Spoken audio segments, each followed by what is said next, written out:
This is Sports Jam. I'm Doug Doyle. Newark's favorite son, Jerry Izenberg, the only media member who has covered every Super Bowl for the Star Ledger, the first 53 in person, and an achievement accomplished by only Jerry Izenberg and the late Jerry Green. Well, Jerry Izenberg has just released his 16th book and second novel, Damn You, Josh Gibson, a ghost story from Admission Press. And it's my honor to welcome back to Sports Jam for a third time the great Hall of Fame writer who at 95 is celebrating his 75th newspaper career. Jerry Izenberg, great to see you again. Well, it's great to be anywhere in my age, but uh, but this is one of my favorite places. I certainly appreciate that. And you're joining us from your home in Nevada again. Well, you've done it, Jerry. You've kept your promise to the late baseball great Monty Irvin, who back in Yeah, yeah, 2007 told yeah. you, hey, you can't die, Jerry, before telling the story about the Negro Leagues and the teams like the Newark Eagles. He said, listen, what I mean is you can't die because you're the last writer to see us play in the Negro Leagues. If you go, who will tell people about us? I mean, the kids won't even believe our leagues ever existed. And Yeah, but so, we created a kid who can tell them about it. yeah, it's a wonderful story, a novel that Damn You, Josh Gibson, a ghost story, is told from the perspective of a couple of main characters and the ghosts of some of the greatest baseball players ever. Now, the old baseball player's name in your novel, Jeffrey Jefferson Jr., Yeah, he's referred to as Pop-Up, and his days when he was playing, in his mind, he was Jeff the Jet. His grandson, Jeff, is the old ball player's grandson, and the old ball player's daughter is Effa, named after Effa Manley. It's a wonderful journey through the Negro Leagues, told through the story of these characters. I would imagine this was so much fun for you, Jerry. it was, and it's got me to say something that's been on my mind for a long time. There's a canard that Josh Gibson was the Black Babe Ruth. I saw him once. Maybe a couple of times. Actually, Ruth was the white Josh Gibson. Josh Gibson, the only man ever to hit a ball out of the original Yankee Stadium. Josh Ruth couldn't do it. Mantle couldn't do it. Maris couldn't do it. He did it. And then he became the first man, and only two men have ever done it. The other was Joe Adcock, to hit a home run in the center field bleachers at the Polo Grounds 510 feet away. See, you got to see these players, you know. Yes, I did.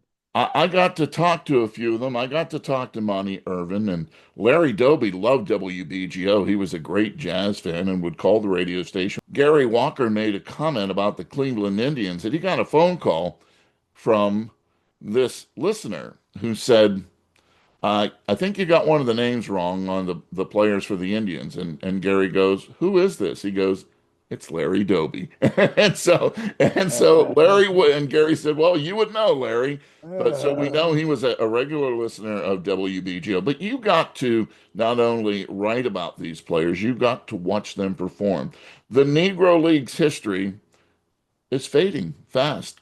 A lot of people have written books, but nobody can tell the story like Jerry Izenberg. Why did you want to write a novel instead of a nonfiction book? Well, first of all, I was forced into it because, well, forced into it because Monty said you're going to write, but also I was forced into the form, the novel form, because the old man, Pop, he's Jet Jefferson.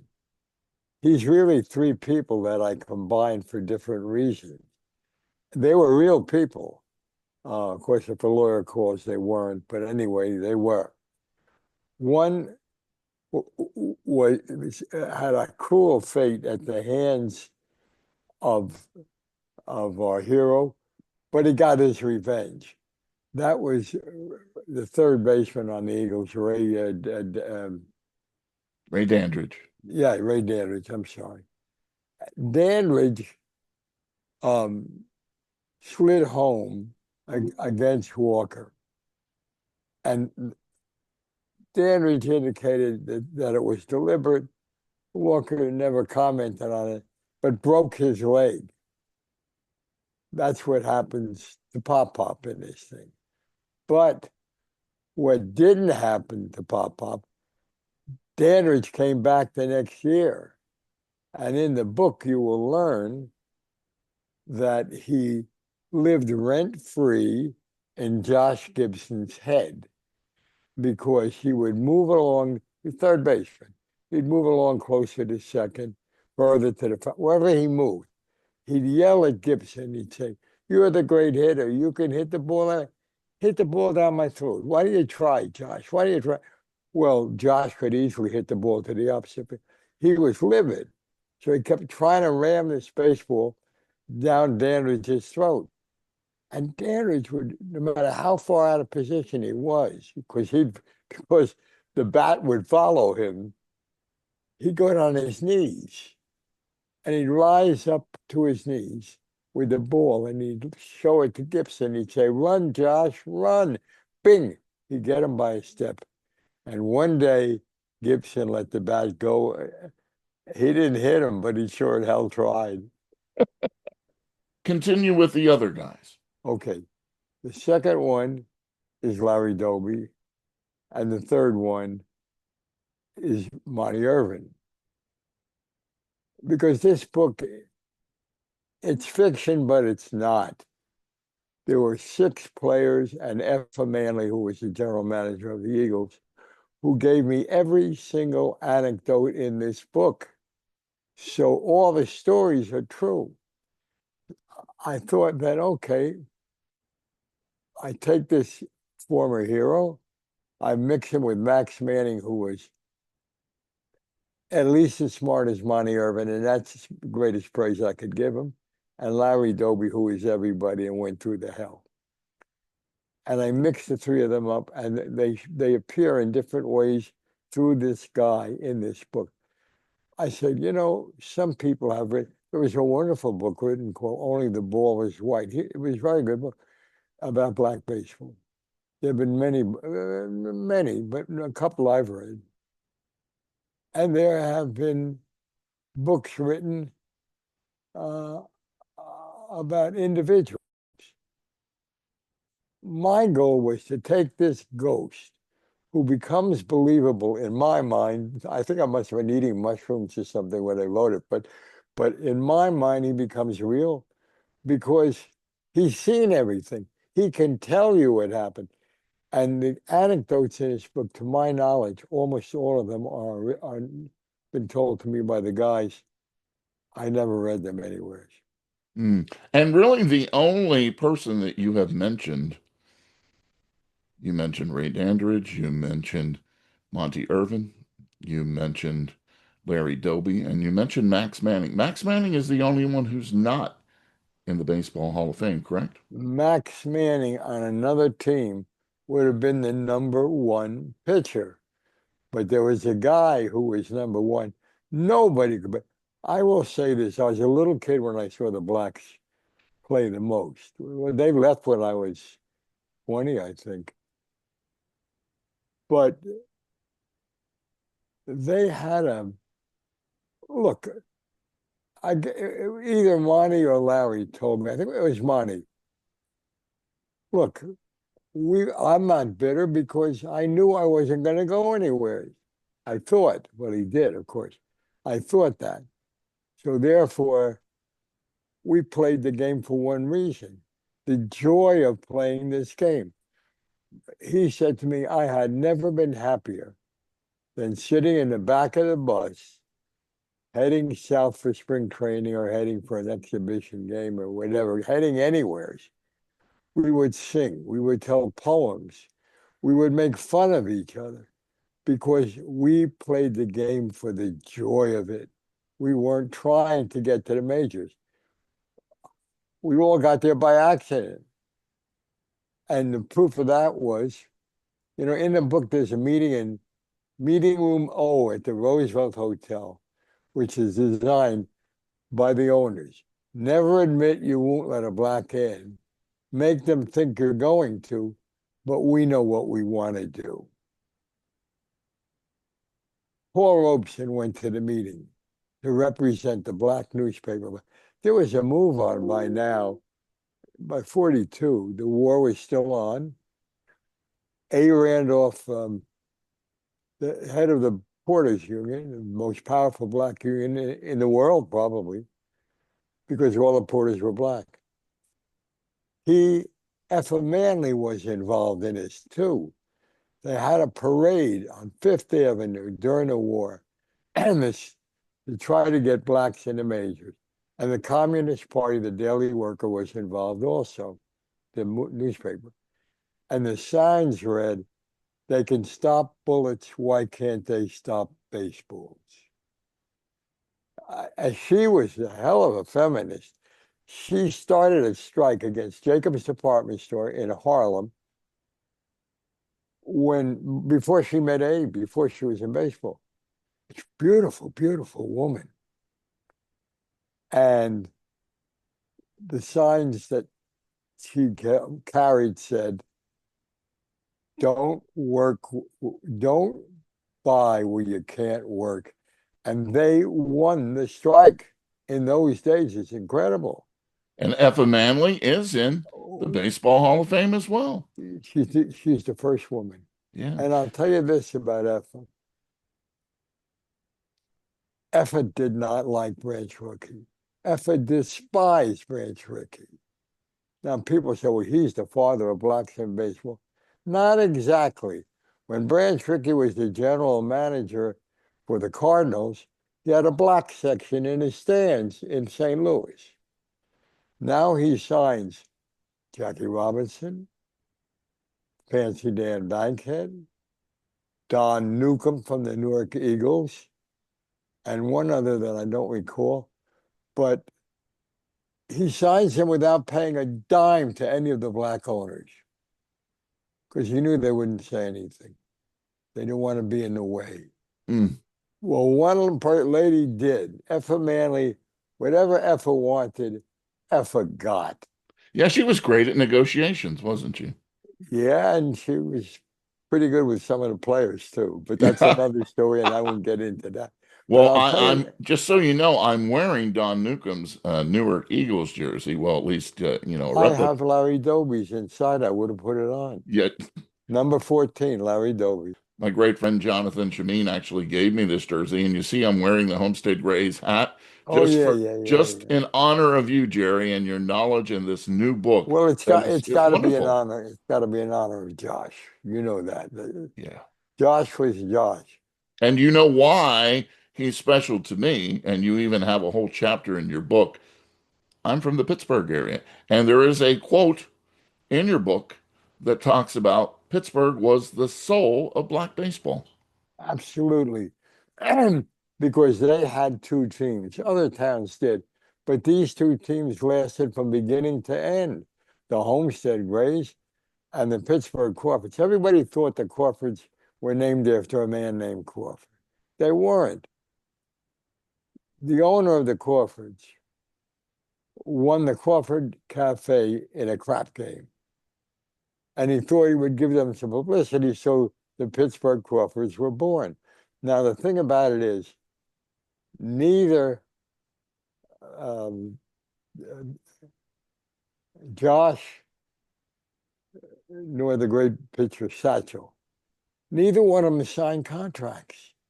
So at the end of each season, they would jump from the Grays to the to Pittsburgh the Crawfords. other Pittsburgh team, the Crawfords, or would jump back. That's why they made a lot of money. They were the only black players that made money. Monty Irvin wound up in Mexico because he wanted $25 more a month from Mrs. Manley to get married to Dee, his childhood sweetheart. And she wouldn't give it to him. She said, well, you know I can't afford that. He goes to Mexico. He wins the home run title. He wins the RBI. And this is when those two brothers, the Pascal brothers, raided. It was before they raided the majors. First, they raided the blacks and brought them down there. They got a right-handed pitcher from the Cardinals when the white guy started to jump. He goes down there. Dandridge comes to bat, single to left.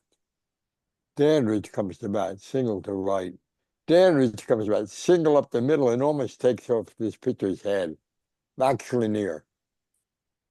And since it's Mexico and everything away to Manana, they have a very long seventh inning stretch. So he leaves the Mexico City dugout. That was the big team. But the team that the two owners favored was the Azules, the Blues. And of course, they would win all the time. But anyway, Lanier goes down there and he says, "Who are you guys?" He's got three or four black players. "Who? I've never heard of you guys." "Oh, we've been hanging around. Where have you been? Where have you played?" "Well, we've been right here, just hanging around, waiting till we knew you'd come. We could do a little wrestling with you." And that was the game. That was the game when the Azules uh, were losing to Mexico City, and the Pascals couldn't tolerate that. So the oldest Pascal, who was the brains and the money, he comes onto the field. He walks right onto the field. Monty's coming to bat, bases loaded, losing by 2. Monty. Oh, so he signed the paychecks. Monty was so dummy. He, timeout. He walks over to see him.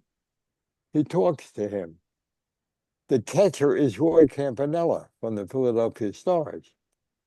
He says, "What was that crap all about?" He said, "Well, I'll tell you. Could you groove a pitch for me? Could you signal him to groove it?" "Oh, not in this lifetime. I'll never do that. But if you do it and I hit it out, I get $500. He said, "You get up and take your swings because he's going to strike you out." Monty hits the home run. He's running, as he gets to third, he notices the little guy running out of the stands waving $500. Runs up to him, gives it to him. Monty goes back in the batter's box, and Campanella says, "You're the luckiest son of a bitch that ever lived." And he says to Campy, "Don't be that way." And he gives him half. That was Monty. That was Campy. You know, the great quote, the greatest quote anybody. And it wasn't an American sports writer. It was a Cuban sports writer. These guys were nomads. When the season ended, it was a short season. Then they played exhibition. Then they all scattered. Venezuela, Mexico City, um, uh, Puerto Rico, a number of teams in Puerto Rico, Cuba. They were nomads because they knew in those places the sun shined. There were very few rainouts, and they could keep playing the game, which they loved so much. Dandridge goes to Cuba. A Cuban sports writer. I wish I had written it. I love Dandridge because my father was a minor league ball player. Not very good, but he was. And he was built like Dandridge. Second baseman would field ground balls off his chest. That's what Dandridge would do sometimes. So I One, love Dandridge. So Dandridge, the Cuban writes, and my father was bull-legged. Ray Dandridge they called him El Diablo, the devil, because he said you could pass a freight train. He was so bull-legged between his legs, but not a ground ball. let's talk more about Damn You, Josh Gibson, A Ghost Story. Now, when I was reading this, and the young boy who is learning about the Negro Leagues from Pop, his grandfather, I thought maybe there was a little bit of the young boy, maybe a Jerry Izenberg who was talking to his dad Harry about learning about the Negro Leagues and watching what was My going on. dad did not know much about the Negro League. Really? Took me to a game once, but didn't know. So the little boy in the story reflects not at all from a young Jerry then, right? Yeah, in some ways, I guess. I didn't realize it till you brought it up. You know, that's why I don't read other books about the subject I'm going to write because I don't want it to sneak into the manuscript. But you're probably right. I got to tell you how I discovered black baseball. Charlie Mintz, a very famous nationally rabbi, he was the warm-up speaker for Martin Luther King at the Million Men on the Mall. He bar mitzvahed me, and he hammered some pretty good lessons into me. Anyway, Charlie was a Giants fan, as I was because of my father. Charlie taught me how to sneak into Rupert Stadium where the Bears played. Right, right underneath the Wolf's Head oil sign on top of right field, there was an opening. We would do it all the time. I probably sent the Avon Avenue record for truancy because I thought I could learn more in the ballpark than I could in the seventh and eighth grades, and I did. So now I sneak in one day, and there's a strange team playing. The Bears aren't there; they're on the road. I didn't. I used to read the paper like the Bible, know when they're home, and no school today. I'm off. So I go there. There's a team out there. They got blue hats. The Bears had the Yankee colors. They got blue hats with a script E on it in lighter blue. And the shirt says Eagles. And they're all black. I didn't know who they were. So I think I'll ask somebody who they are. I go up to this guy, an older man. He must have been about 30 years old. I was about 9 or 10. I said, who are these guys? He said, oh, they're the Newark Eagles. You never heard of the Newark Eagles? They're the pride and joy of all blacks in Newark.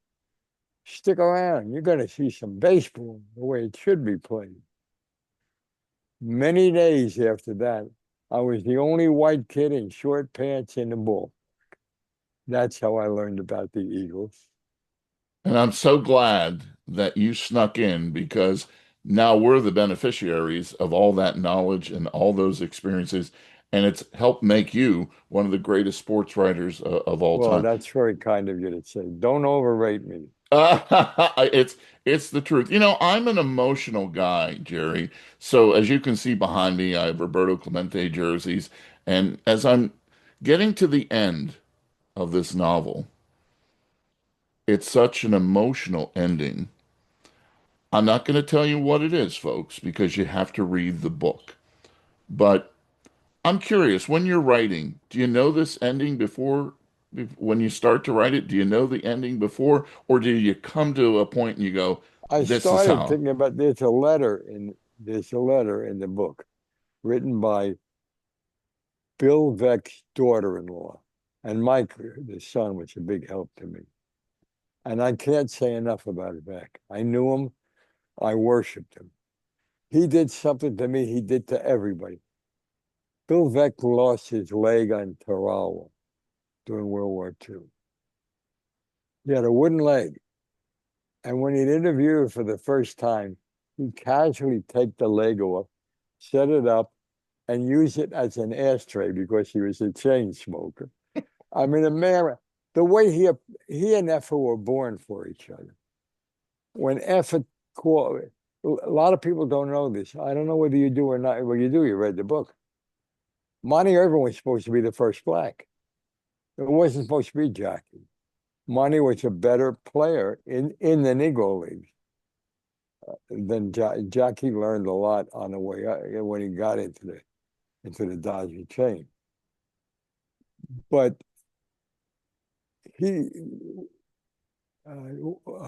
Beck had two different guys who never met each other, never knew each other, scouting Doby. One guy was his best baseball man, his best baseball guy. The other guy was Lena Horne's ex-husband because he knew show business. And Beck wanted to know, where does Doby go after the games? Is he a womanizer? Is he a drinker? So the two guys never even knew they were both in the park because one guy was black. Hmm. It's And it's interesting that you say that because I had Monty Irvin and Jimmy Heath talk to each other on one of the very first sports jams that I ever had. And I talked to both of them, and they talked about how the entertainment business and the ball players, the black entertainers and black baseball intertwined. Ernie Banks would have people come and they talk, and there would be Sarah Vaughn sitting at the table with all of them, and they're all fighting for her attention during the evening. So yes, there's always been that synergy. I have to ask you, as you were putting this book together, how emotional did you get? There were sections when I became the little white kid in short pants in the ballpark, the only one. A lot of memories there. A lot of memories with Monty and Larry and Max. But the most interesting one, he's in the book. There's a scene in the book when Leon Day is dying, and Max Manning, his buddy, knows it. And he gets in the car and he drives to Baltimore to be with him in the hospital. And they're talking about how sad it is that his wife, Leon's wife, has one kidney, and she's operating a forklift because she's not eligible for any pensions. Because unless you played in the majors starting in 1947, well, there were only two people in 1947. Who the hell were they kidding? So they're talking about that, and in comes a nurse with a baseball and a white guy.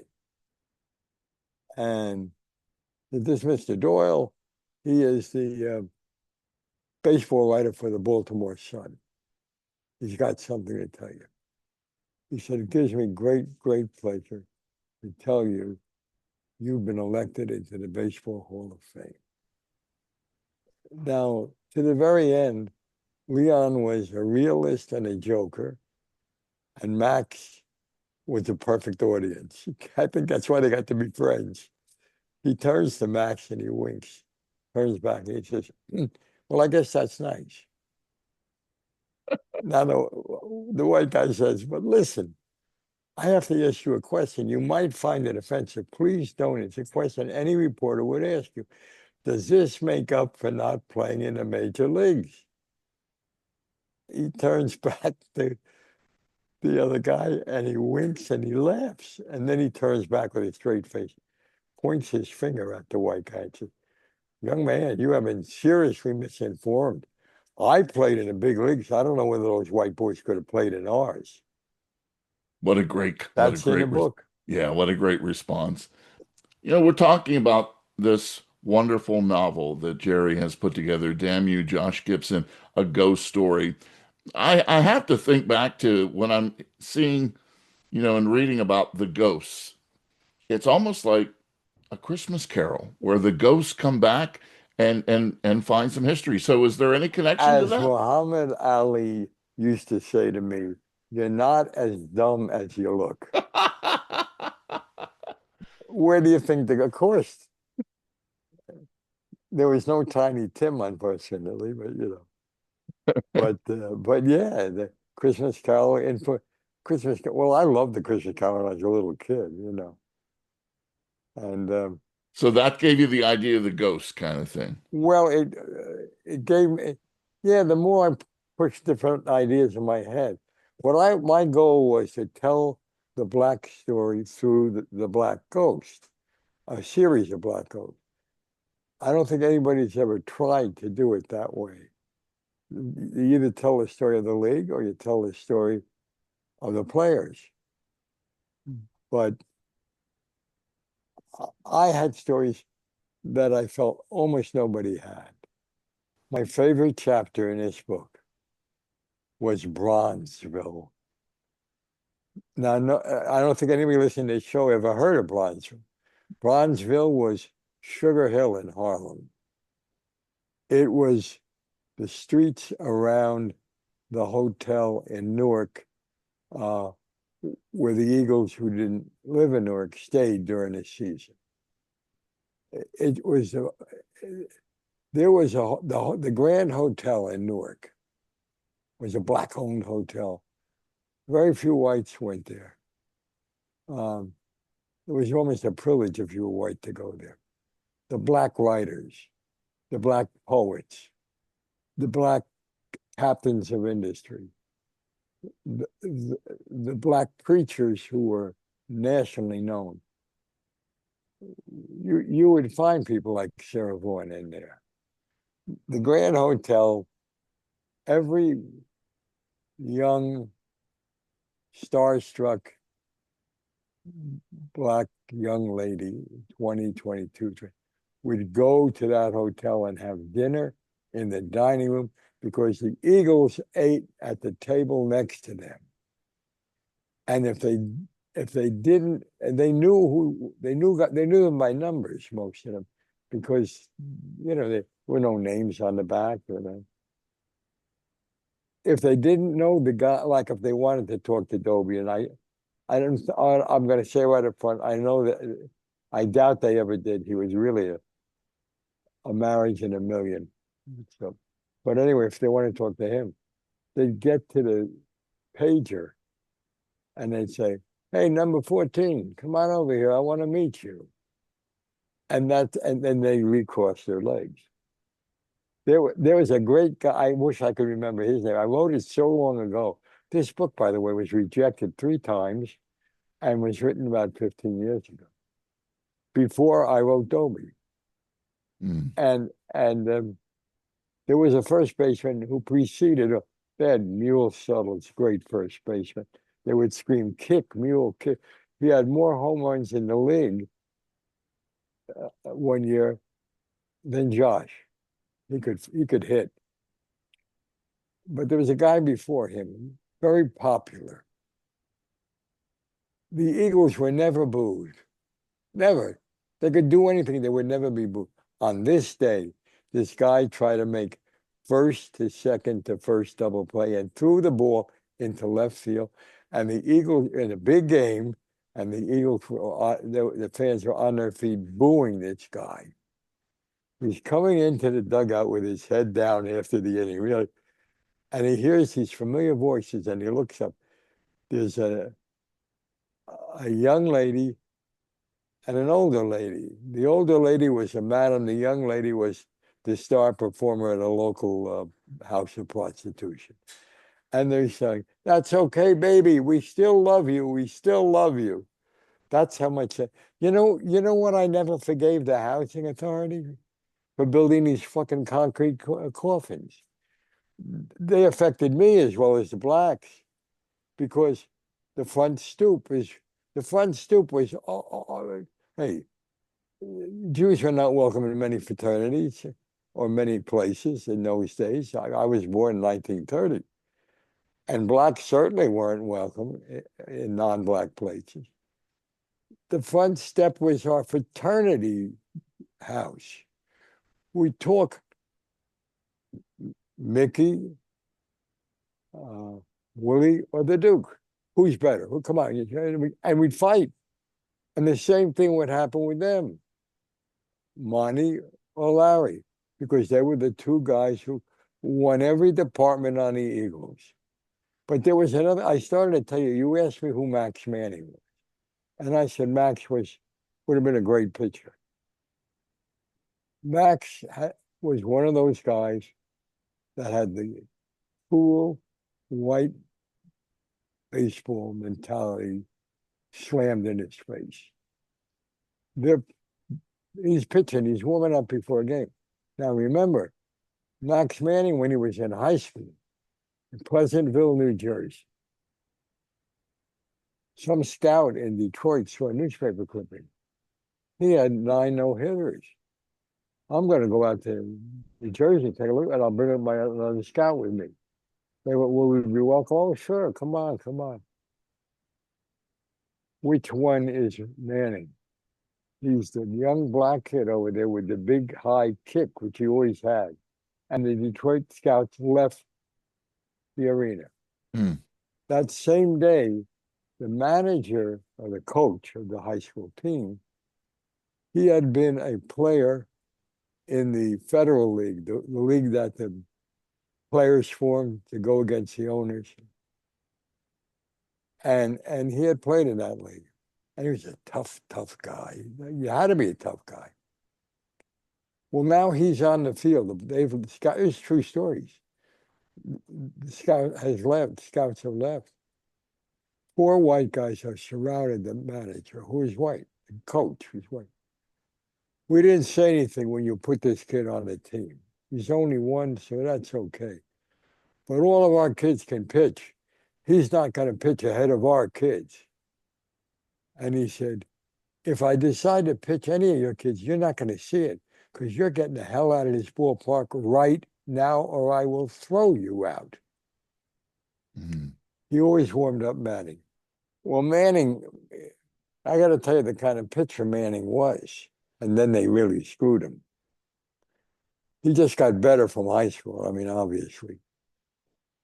He went to college with Monty. They both went to Lincoln University, Black College in Pennsylvania. And he left college to pitch like Monty left, you know. Now he's warming up. Integration this year. There's like 6, 7 black players. He's warming up in Rupert Stadium, and I spent so much, I could draw you a diagram of that stadium. There's a low wall. First of all, they were not the first base dugout. They were the third base dugout. Why, I don't know. There's a low wall that goes from the dugout all the way, this one, all the way down to the foul line. It was made deliberately low so guys could reach in the stands and catch balls.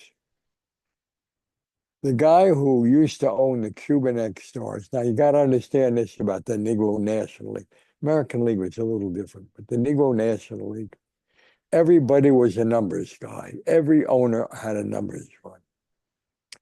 Abe had the Brooklyn Eagles named after the newspaper. They died there. He bought them in. His business was in Jersey City, but Newark was the biggest city, so he brought them to Newark. That's how the Eagles got there. Mm. And he didn't want to manage. He didn't want to talk strategy. He wanted to go to obscure places where only blacks played baseball and find a kid and then send him in to the manager. He's playing for my team now. That was his goal. So Effa ran everything. She was the bookkeeper. She was the secretary of the Negro National League. And when she wanted to get her way, this is what she did. After Jackie was signed, she went to Abe and said, we're going to be out of business in 2 years. Abe said, we're going to stay here for those 2 years. And then if I agree with you, we'll fold. We'll sell and move. So now it's happening. Because Effa once told me, she said, I saw it happening. I saw the handwriting because our fans were going to save up their money to go to Philadelphia to see Jackie or to go to Cincinnati to see Jackie. They were going to leave us. So she brought that up at the meeting. And Gus Green says, Effa, don't start that crap again. We're not going to put any more money into these clubs. We don't have to. We open the doors to people come. So don't start that. She breaks into tears. She's hysterical. 2 teardrops are rolling down her face. And Gus Greenlee says, please don't do that. I can't stand to see you do that. Don't do. All right, we'll put the money in. Then she said, now the next item on the agenda, she turned that waterworks off like, that's what Effa could do.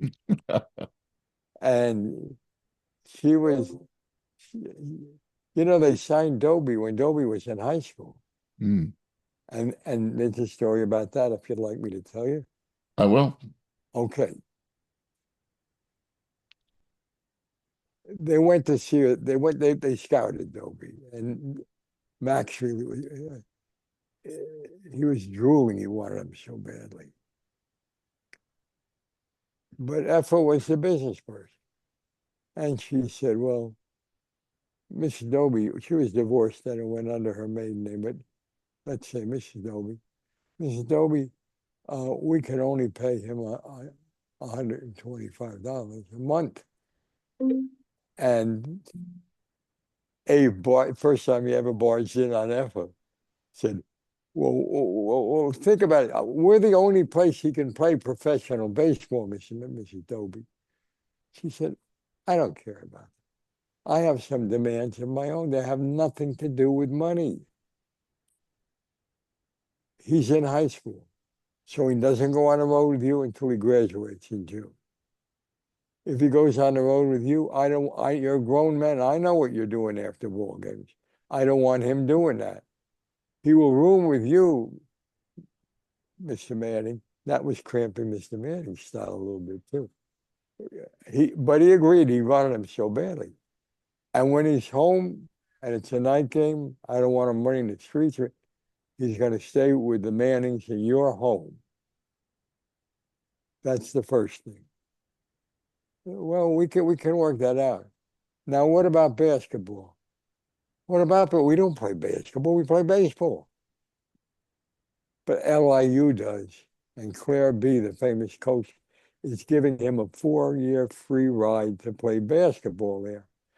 I don't want him to turn into Jim Thorpe where they take everything away from him because he played a pro game. He said, I'll take care of that right now. He turns to Dobie, he says, young man, you are now Larry Walker from Crenshaw High School in Los Angeles, California.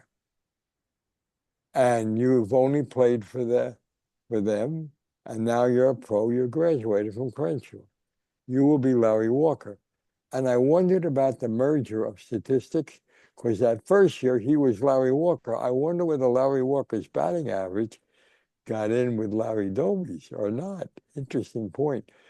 But he was a sensation, right? And last game, I got off the subject of Manning, though. Manning was the brain. They both got out of high school. Manning was nearsighted. Manning, when he put the glasses on, he looked like the Japanese general in a World War Z movie with the milk bottles. Then when he came out to warm up, if there was a rookie going to hit against him, the catcher would give him the high side. He'd wind up, and he used this windmill windup. So he'd get cranking it up. And he'd throw the ball over his head and hit the wall. His nickname was Dr. Cyclops because of the glasses. And the catcher would be, look, you're a rookie and I don't want you to get hurt. Don't crowd the plate. Cyclops would put that ball right through your eyeball. So the guy would move off. Bing, bing, bing. 3 outside strikes, go sit down. That's how good Manning was. They were all numbers guys. But this guy was a real thug. He had a record for other things. He owned the Cuban X-Stars who played at Hinchcliffe Stadium as a home field in Paterson, New Jersey. And Manning, come here. So Manning leans over this little wall. You want to play for the Giants? Oh, don't do that to me. I mean, he was a scout for the Giants now. They don't know anything about you. I know what you can do.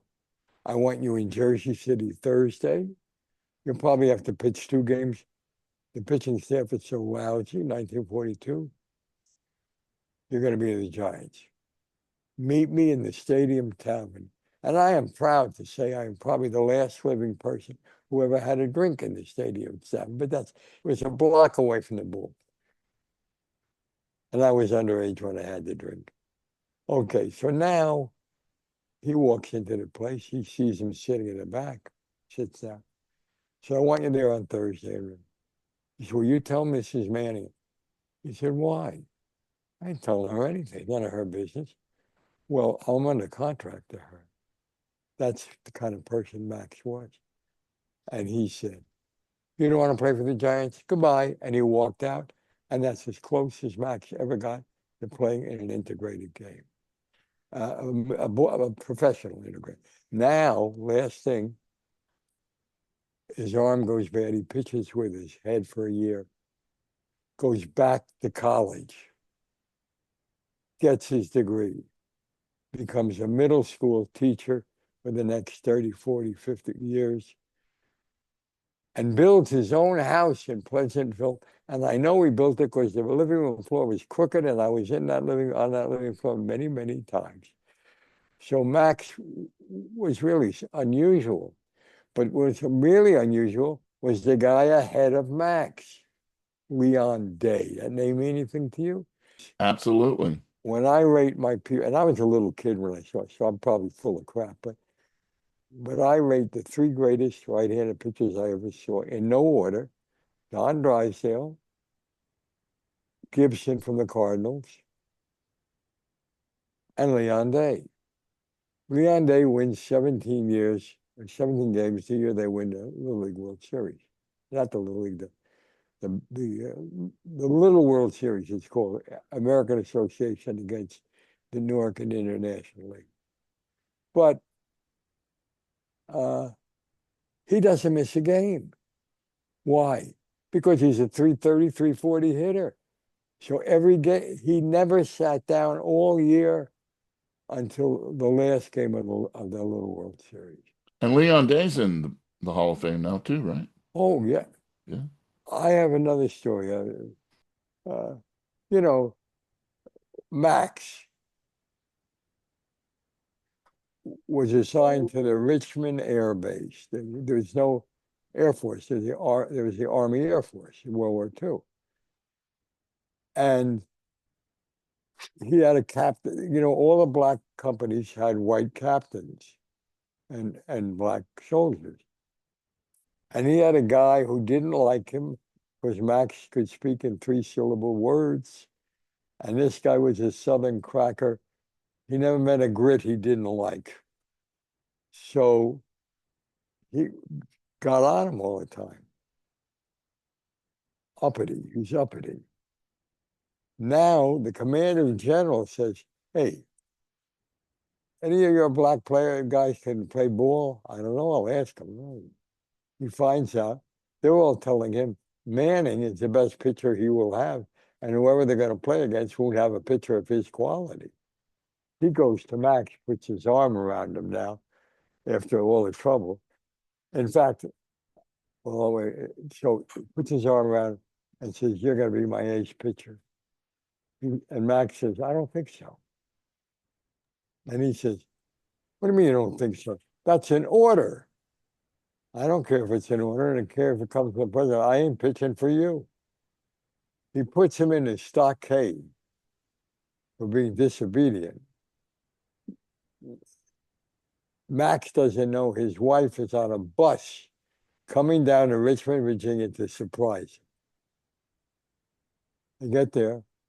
The white officer says, you can't see him. He's in a stockade. Go home. She has to go back on the bus and go home. Later on, Max is driving gasoline. They weren't combat soldiers to the very end. Max is driving the Patton. And you know how fast Patton was going. And he's trying to keep up with Patton. Now tell me, who is a better American, the white lieutenant or Max Manning? Hmm. He was there on D-Day. Leon Day was there on D-Day. Yogi Berra was there on D-Day. His jersey behind me there. That's his Newark I see it right there. Bears Yeah, I jersey. see it right there. Yeah. Uh, So before I let you go, congratulations oh, thank you, on this thank you. novel. It's a wonderful journey through the Negro Leagues, told from someone who knows better than anybody else on this planet, Jerry Izenberg. Now, something you also know about, this is Super Bowl week, and you have covered all these Super Bowls. Well, So in person, first 53. the Two first of us 50, did the first 53. Nobody else can do it because they didn't do the first one. I have done the seven since because I can call anybody and I'll get a call back. So I write all week long. Now, what I decided also is I'm not there. I don't see the little things. I'm going to write the history that I know of the Super Bowl this week. And that's what I'm writing this week. Super Bowl history as seen through my eyes. I'll be the ghost. And then the last day, which hasn't come out yet, so I'll give you the story before we run it. Today is Wednesday. Friday will be my pick. Very good. So, you know, you've been writing about this, but I have to ask you, can you imagine? Because I remember when I talked to Dave Robinson about playing for the Green Bay Packers in Super Bowl two, what it was like then, and you were there covering the Super Bowl, the I wrote second. about it. I wrote about Super Bowl II this week. So he talked about when I talked to him at the Newark Museum, actually, when we spoke several years ago, what a difference it was for Super Bowl two to now to Super Bowl 60. Well, I Do, don't do, like it too. Yeah. I mean, what are your thoughts about how the Super Bowl has changed over the years? You saw it Well, in its purest form. the first thing I will tell you is I am proud to say that of the 53 Super Bowls I was at, I never saw a halftime show. I was always writing, and if I wasn't, I'd think of something to write because uh, it's so far. It, they made it a semi-religious festival, right? You got to go if you can get a ticket. It's incredible. I mean, and it's not good. It's not good. Who was, I don't know, I don't remember. You remember the Patriots were losing by 21, 25 points because the halftime show burned out the electricity. It became more important than the game, not to the guys who were playing it.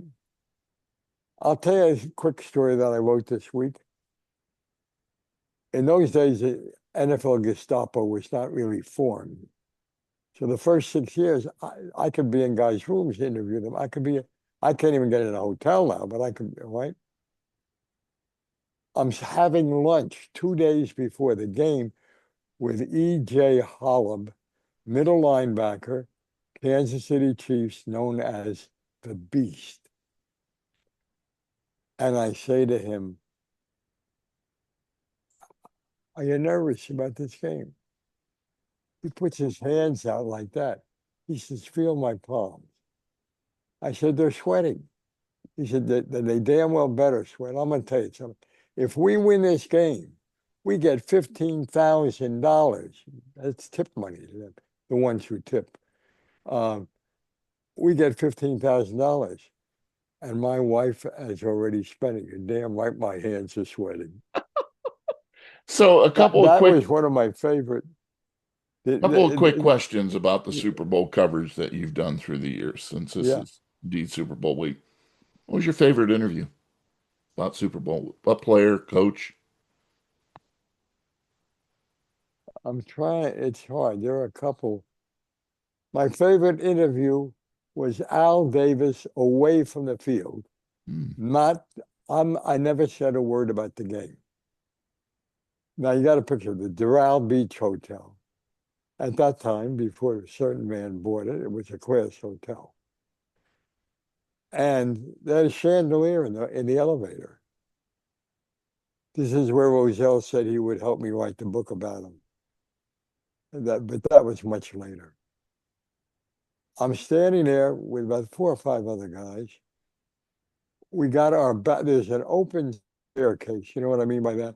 You can see through the slats Hmm. going up to the second floor of the banquet department. Facing us is Al Davis. Don't talk to me about Pete Rozelle. I'm going to tell you what we're going to do to Pete Rozelle's boy, Vince Lombardi, on Saturday. They're going to try to run that sweep. We're going to stick that sweep up the rash. We're going to take Henry Jordan if he pulls out to go left and knock his ass on the ground. We'll do the same with Walker. Jerry Walker goes the other way. After that, we're going to stomp on them. We're gonna. And suddenly he realizes, got no audience. They're all looking up through the spaces in the stairs. A gorgeous girl is walking up those stairs without underwear on. he realizes he sees what we have seen. I don't know if he knew what it was, but he saw what we saw. And he said, you guys, you guys are disgusting. There's another Super Bowls in 2 days. And he ended the interview. That was a pretty good interview. I would imagine. And what has been your favorite Super Bowl to cover? You can't pick, you got to remember this. You almost have to do it by eras because who is the best ball player? Who's the best? The game is different every era. Name a Super Bowl, of course, that was great. That was fabulous. My favorite football game was not in the Super Bowl. It was the Ice Bowl. Hmm. And in the Ice Bowl, it, I mean, it was below zero. And And they you were brought, there. huh? And you were there? Of course. If it happened, I was there. I love it. I love My it. mother used to say, you remind me of horse crap. You're all over. What did you wear that game? Not enough. I can tell you, not enough. Now they're going to do us a favor. In those days, they didn't have the infrared heaters. They had these outboard motors. They bring one and they're going to pull a cord. And I said, wait a minute. I wasn't at Buchenwald, but I learned the lesson. Nobody starts that thing in the express box. Take it outside and throw it away. They gave me a cup of hot chocolate. I've never had a cup of frozen chocolate in my hand. Now the game, first of all, everybody thinks Lombardi was a genius for running the play over again. He didn't run the play. He didn't call the play. Jerry Walker was supposed to make a block the play before. They're on a 1 yard line. Jerry Kramer, you mean? Jerry Kramer, I'm sorry. Yeah, Jerry Kramer. And he falls on his ass. Fourth down now. Lombardi. Field goal team, field goal team. Chandler will kick it. They'll be tied. They'll win in overtime, maybe. Starr comes tearing over it. No, go back, go back. Call the same play. Lombardi says, Jerry, he can't keep his feet up. What's the matter with you? He promised me, and I believe him, he's going to make that block. He slipped. All right. Do So whatever you Bart want, Starr Bart. was the one that really Bart. said, let's do it then, right? The And quarterback they of the win. Packers. And they win. Now they win. And the first thing I do is somebody's got a flask. I take 2 gulps. I finish its flask. It doesn't do any good. I'm looking at the field. Now they had wooden goalposts in those days. They had just redone Lambeau Field. And they tore them down. Now there's a kid out there with a hacksaw. Enterprising little kid, reminded me of me when I was a kid. He's going to saw off pieces of the goalpost and sell them. That was a good idea. He starts to saw. An hour and a half later, I'm finished writing. I'm getting ready to leave. He hasn't cut the first piece yet. That's how cold it was. Wow. And that's where we're going to end this interview because no one can tell a story like Jerry Izenberg as he waits for this week's Super Bowl 60, yet another one that he will cover. This time it won't be in person, but he'll still be covering it. But his latest book, just released this week, is really something that you'll definitely want to pick up. And it's either you can get it on Amazon, Barnes and Noble, everywhere you'll find the book. It's Damn You, Josh Gibson, A Ghost Story. It's his novel that takes you on this wonderful journey through the Negro Leagues. It's always my honor and pleasure to talk with you, Jerry. Thanks for being on Sports Jam. I wouldn't miss one. You're the best interviewer of all of them. Thank you, sir. Enjoy the game. I will.